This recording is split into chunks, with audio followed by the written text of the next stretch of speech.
sibuk ke mana pengurusan ya mencari nafkah lah ya. Akhirnya mau nggak mau Dede Bintang dititip ke saudaranya. Ke saudaranya Pak Teddy, Bu?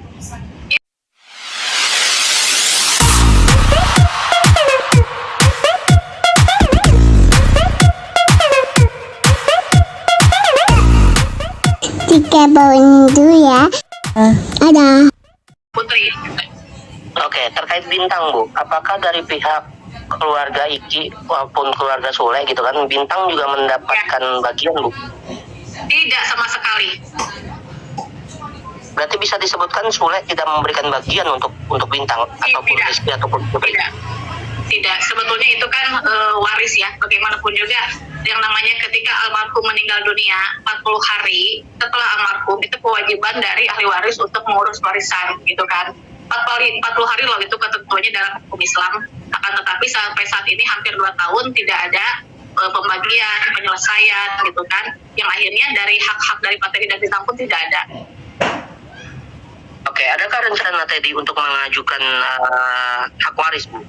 Bisa aja. Waktu itu saya udah beberapa kali akan mengajukan waktu itu ya gugatan sengketa waris ke pengadilan agama gitu kan. Akan tetapi waktu itu pihak Pak Teddy juga istilahnya diminta dipending lah gitu kan. Jangan sampai keinginan Pak Teddy ini jadi bukan bumerang ya. Istilahnya kan seolah-olah Pak Teddy di sini kan dianggapnya waduh serakah atau apa gitu kan. Padahal memang itu udah ada hukumnya ya, haknya juga kan, haknya dari beliau sebagai ahli waris. Akan tetapi dia mencoba untuk istilahnya ikhlas gitu kan, sabar ya, tidak akan mengutik kecuali dari pihak Rizky, dari pihak mereka yang mengajukan duluan gitu kan. Tapi kalau Pak Teddy sendiri tidak akan mengajukan untuk sementara. Lalu bagaimana dengan nasib Bintang, Bu, saat ini? Nasib Bintang sekarang posisinya memang diasuh di saudaranya ya, di kurang lebih dari Jakarta kalau masalah ya, itu kan dari Jakarta. Tapi kalau lokasinya memang saya nggak tahu ya.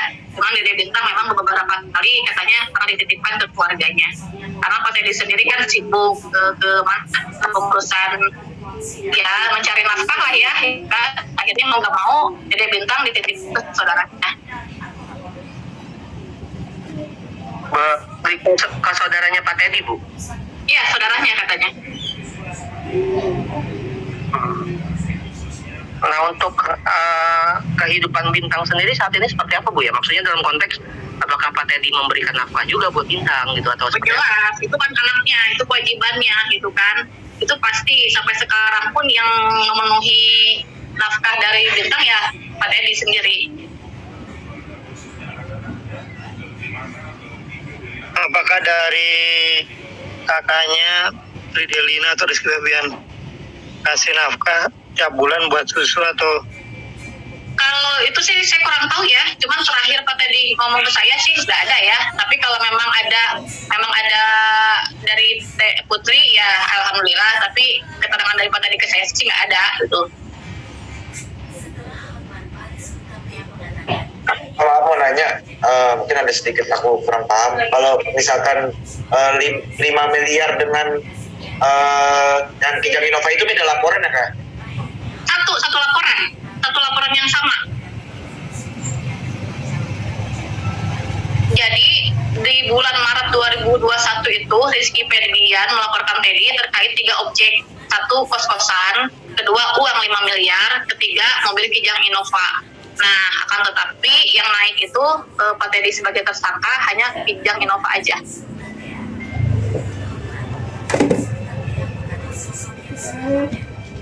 Bu, giok dan perhiasan sendiri itu sekarang tersimpan di mana ya, Bu ya? Kalau batu giok itu kan cuma satu ya, kayak bukan batu apa istilahnya. Kalau kata Pak Teddy saya jadi belum pernah fisiknya, cuman katanya bentuknya kecil gitu kan. Hanya batu giok aja yang ada di Pak Teddy. Sisanya kayak berlian, emas atau apa perhiasan itu kan waktu itu disimpan di Bank Mega ya, di deposit box yang disimpan oleh Pak Teddy sama Teh Putri. Akan tetapi yang ambil semua kan Teh Putri dari dulu, udah setahun yang lalu diambil semua. Oh, berarti emas, perhiasan dan berlian itu sudah diambil Putri? Diambil dari dulu, dari Agustus 2021. Ada chatnya juga kan. Diambil dari Bank Mega tanpa sepengetahuan Pak Teddy sendiri. Oh, berarti pihak Teddy membantah ya bahwa dirinya menguasai berlian dan perhiasan itu ya? Iya, tidak sama sekali. Jadi tadi yang Teddy akui itu hanya 2. Satu batu giok yang masih dia pegang, karena memang itu peninggalan dari almarhum, istilahnya batu apalah istilahnya, kalau kasarnya batu keramat lah, itu kan titipan dari almarhum, katanya ke Teddy, itu yang batu giok, itu untuk apalah istilahnya, meditasi atau apalah, saya nggak tahu juga ya kalau yang batu giok. Cuman kalau yang di Pak Teddy itu kan berarti batu giok sama kos-kosan gitu kan, sertifikat kos-kosan. Tapi kan sertifikat kos-kosan itu kan sampai saat ini Pak Teddy masih mengklaim itu bahwa itu adalah aset dari Pak Teddy. Senilai berapa Bu batu gioknya? Saya kurang lebih sih, nggak tahu kurang lebih harganya berapa, saya kurang tahu gitu kan. Karena kan namanya batu atau apa namanya itu kan gimana ini ya, gimana hobi atau memang itu kan tergantung penilainya. Karena dia hobi mungkin nilainya bisa besar, tapi kalau memang saya nggak hobi, kalaupun saya nggak lihat batu giok, saya juga nggak berani beli gitu kan, kalau saya ya gitu kan. Tapi kalau memang yang minat atau apa yang mungkin kolektor ya mungkin bisa harganya lumayan gitu. Jadi dengan Teh Putri itu sudah mulai membaik sih. Mulai membaik berarti ada keinginan untuk islah atau bertemu. Saya kurang tahu ya kalau islah ya. Cuman kan yang di sini yang istilahnya komunikasi dengan Pak Teddy kan hanya Teh Putri sendiri itu.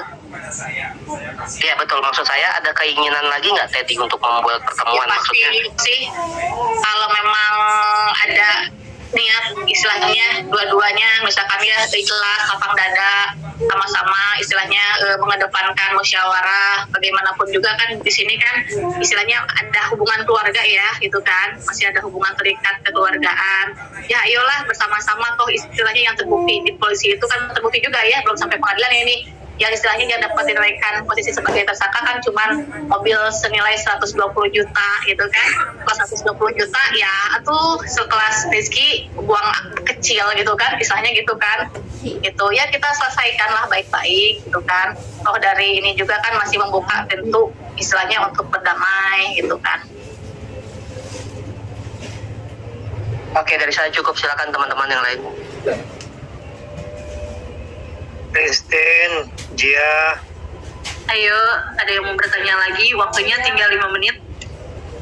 satu pertanyaan lagi.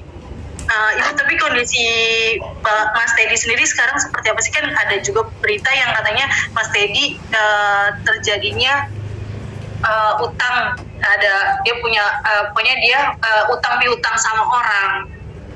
Ya itu ya yang dugaan kemarin paspor itu ya, yang dugaan paspor ya masih. Saya udah konfirmasi kemarin kan ke Pak Teddy, itu yang ini juga yang apa namanya yang justru mengadu itu kan di media itu justru masih ada ikatan kerabat katanya. Terus kalau memang dia mau niat nipu waktu itu, kenapa sampai bawa-bawa Dede Bintang gitu kan ke lokasi gitu kan? Nggak mungkin juga. Saya tanya ke Pak Teddy, katanya udah selesai sih, clear, nggak ada masalah lagi. Tapi Pak Teddy sendiri kondisinya seperti apa sih? Kan posisinya dia sekarang kan menjadi tersangka nih Bu, tapi dia kan sering banget keluar nih Bu. Ya, katanya banyak kerjaan. Gimana? Agak terganggu juga sih dengan penetapan dia sebagai tersangka. Kenapa? Karena kan bagaimanapun juga kan dia dipantau sekarang kan oleh Polda Jabar gitu kan.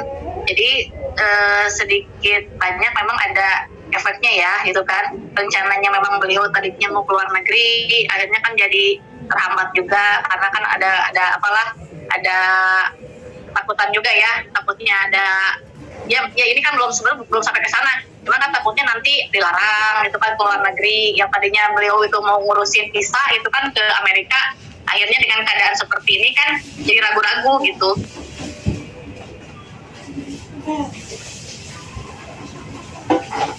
Oke, gimana, ada yang mau bertanya lagi? Gua sih udah clear ya. Jadi keinginan Pak Teddy itu kan istilahnya hanya meminta haknya sebesar 500 juta. Itu pun hak bukan dari dia posisi sebagai ahli waris gitu kan, tapi hak beliau yang dipergunakan untuk membeli aset kos-kosan yang terletak di Bojong Soang gitu kan. Jadi beliau itu minta cuma 500 juta itu untuk biaya hidup Putri Bintang ke depannya gitu kan, dan akan membeli satu buah aset properti gitu kan. Nah, waktu itu pun beliau sempat menyampaikan ke Rizky Febian, kalau misalkan beliau meninggal dunia, ya tolong urus Dede Bintang, dan aset yang dibeli pun diambil lagi, silahkan, gitu kan.